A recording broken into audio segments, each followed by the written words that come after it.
ஆடி அமாவாசை அன்னைக்கு சிவபெருமான் அப்பருக்கு திருக்கைலாய காட்சியை திருவையாறுல கொடுத்த கதை உங்களுக்கு தெரியுமா? அப்பர் என்ற திருநாவுக்கரசர் யாத்திரையா பல திருத்தலங்களுக்கு சென்று சிவபெருமான தரிசிக்கிறாரு. திருக்காலத்திக்கு வந்து காலத்தியப்பரை தரிசித்த அப்பருக்கு திருக்கைலாயம் போய் சிவபெருமானோட திருக்குளத்தை தரிசிக்கணும் அப்படிங்கிற ஆசை வருது.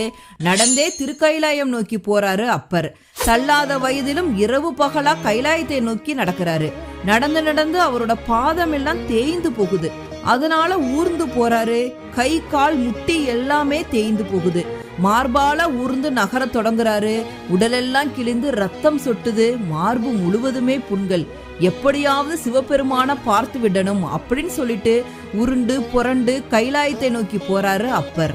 இதை பார்த்த சிவபெருமான் முனிவர் வடிவத்துல அப்பர் முன்னாடி தோன்றாரு.